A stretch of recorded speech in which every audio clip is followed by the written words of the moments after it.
TV9 ની વિશેષ રજૂઆત મતદારોના મિજાજમાં ફરી એકવાર આપનું સ્વાગત છે। TV9 સતત અલગ અલગ તબક્કાના લોકોને મળી રહ્યા છે, મતદારોને મળી રહ્યા છે અને તેઓનો જે મિજાજ છે લોકસભા 2019ની ચૂંટણીને લઈને એ જાણવાનો પ્રયાસ કરી રહ્યા છે। અત્યારે હાલમાં આપણે વડોદરાના સમા વિસ્તારમાં છીએ, જે સમા વિસ્તારના સ્થાનિક લોકો, મહિલાઓ આપણી સાથે છે અને આપણે તેમની સાથે ચર્ચા કરીશું અને જાણીશું કે ખરેખર એક એક મતની કિંમત કેટલી હોય છે। મેડમ, તમારી પાસેથી જાણવા માંગીશું, આપણે શું લાગી રહ્યું છે, એક મત કેટલી તાકાત ધરાવે છે? એક મત ઘણી બધી તાકાત ધરાવે છે। જો સામેની પાર્ટીમાં આપણો એક મત ઓછો હોય તો આપણી પાર્ટી હારી જાય છે, એટલે એક મતની કિંમત બહુ વધારે છે। ભૂતકાળમાં પણ એવી ઘટના બની છે કે 17 મતના કારણે કોઈ કોંગ્રેસના ઉમેદવાર હારી ગયા હતા। લાગી રહ્યા છે એક એક મતની કિંમત આ વખત ખૂબ મહત્વની બનવાની છે। દરેક વ્યક્તિનો એક મત ઘણો મહત્વનો છે, કારણ કે એક મતથી જ હાર જીત થતી હોય છે, એટલે એક મત ખરેખર ખૂબ જ મહત્વનો છે। બિલકુલ, શું કહેશો આ વખતે 2019ની લોકસભાની ચૂંટણીમાં મહિલાઓના મતદાર કેટલા નિર્ણાયક સાબિત થવા છે? મહિલાઓનો મત કેટલો મહત્વનો બનવાનો છે આ વખતે? મહિલાઓ એક એવી સશક્તિકરણ વાળી મહિલાઓ છે કે ડોર ટુ ડોર સુધી મહિલા ઘર સુધી પહોંચી શકે છે અને મહિલાઓ અંદર જઈને કહી શકે છે બહેનોને કે બહેનો, ઓટલા પર શાકભાજી સમારો તો પણ દરેક વ્યક્તિને એવું કહેવાનું કે વોટ આપવા ચોક્કસ જવું। જો 35 થી 40% મતદારો જે પોતાના મતાધિકારનો ઉપયોગ નથી કરતા, એમને શું કહેવા માંગશો? ખરેખર હવે એ લોકોએ ઘરની બહાર નીકળવાનું જરૂર છે, પોતાના મતાધિકારનો ઉપયોગ કરવાની જરૂર છે, લાગી રહ્યું છે? અને એવા નાગરિકોને પોતાના અધિકારનું પાલન અને સાથે સાથે એ કર્તવ્ય છે એનું પાલન કરવું જોઈએ। અને જ્યારે એ લોકો કોઈ પ્રશ્નવાચક ઉંગલી ઉઠાવે છે તો આપણે કહી શકીએ કે તમે મતદાન કરતા હો તો તમે આ પ્રશ્ન કરવાના યોગ્ય છો। વધુમાં વધુ મતદાનની વાત છે, યુવા છો આપ, શું કહેશો જ્યારે તમે તમારા મતાધિકારનો ઉપયોગ કરતા હોવ છો? કઈ કઈ બાબતોને ધ્યાનમાં રાખીને તમે તમારા મતાધિકારનો ઉપયોગ કરતા હોવ છો? પહેલાં તો આપણે એ જોઈએ છે કે જે વર્તમાન સરકાર હોય છે તેમને યુવાનો માટે જે કંઈ રોજગારીને કે તો દાખલા તરીકે વાત કરીએ તો અત્યારની તત્કાલ સરકાર માનનીય વડાપ્રધાને મુદ્રા યોજના કરી અને ઘણા બેકાર યુવાનોને રોજગારની તક આપી। પોતાના જે પ્રશ્નો છે, પ્રશ્નોને લઈને તમે તમારા મતાધિકારનો ઉપયોગ કરતા। તમારી પાસેથી જાણવા માંગીશું, શું લાગી રહ્યું છે આ વખતના જે ચૂંટણી છે, ચૂંટણીમાં યુવા મતદારોના જે મત છે કેટલા નિર્ણાયક સાબિત થવાના છે?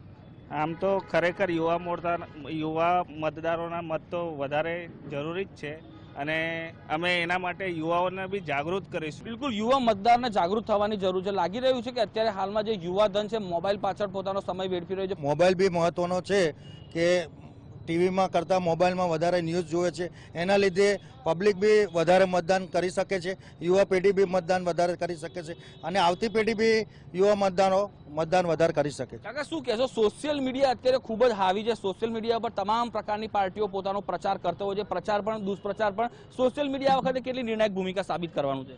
સોશિયલ મીડિયામાં જો મારા મંતવ્ય પ્રમાણે જો કહેવાનું હોય તો સોશિયલ મીડિયા વસ્તુ એવી છે, આમ જનતા કરતાં વધારે માહિતી એ લોકો કવર કરી લાવે છે, તો એ લોકોએ ખાસ આની પર ફોકસ આપવું જોઈએ। ભાઈ કઈ પાર્ટીએ કેટલા કામ કર્યા એ સોશિયલ મીડિયા જો જાહેર કરે તો એનો વધારે પ્રચાર થાય અને એમાં આમ જનતા બી એમાં સંમતિ થાય। શું લાગે છે તમને, તમારા સાંસદ કેવા હોવા જોઈએ?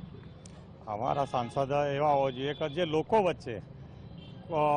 વચ્ચે રહેતા હોય એવા સાંસદની અપેક્ષા રાખી રહ્યા છે। તમારી પાસેથી જાણવા માંગુ છું, તમારા એક એક મતની કિંમત ખૂબ છે, તમે જે મત આપવાનો છો તમારા દેશના પ્રધાનમંત્રી નક્કી કરવાનો છો, તમારા મતે તમારા પીએમ કેવા હોવા જોઈએ? મારા પીએમ જે હાલના પીએમ છે કે જે ભારતને રાષ્ટ્ર સત્તા ઉપર બેસાડવાની કોશિશ કરી રહ્યા છે, બરાબર, નાનામાં નાના પ્રશ્નોથી લઈ અને રાષ્ટ્ર લેવલના પ્રશ્નો જે સોલ્વ કરી રહ્યા છે, યુવાનોને એક નવી આશા, એક કિરણ જેમાં દેખાય છે નરેન્દ્ર મોદી જેવા જ હોવા છે। દેશના વિકાસ કરી શકે એવા હોવા જોઈએ પીએમ। તમારી પાસેથી જાણવા માંગીશું, જ્યારે તમે મતદાન કરવા જતા હો છો કઈ કઈ બાબતોનું ધ્યાન રાખતા હોવ છો અને પછી મતનો ઉપયોગ કરતા હોવ છો?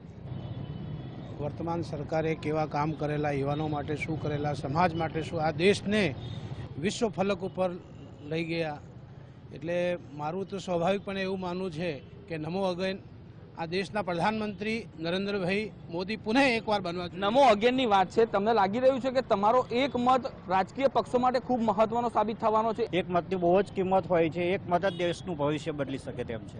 બિલકુલ, એટલે આપણે જોયું કે જે પ્રકારે લોકો માની રહ્યા છે તેઓના મતે એક મતની કિંમત ખૂબ મોટી છે અને ચોક્કસથી કહી શકાય કે એક મત કેટલાક રાજકીય પક્ષના ઉમેદવારો માટે મૃત્યુ ઘણ પણ સાબિત થતો હોય છે અને આશીર્વાદરૂપ પણ સાબિત થતો હોય છે। કેમેરામેન નિકિત સોની સાથે અમિત પટેલ, TV9।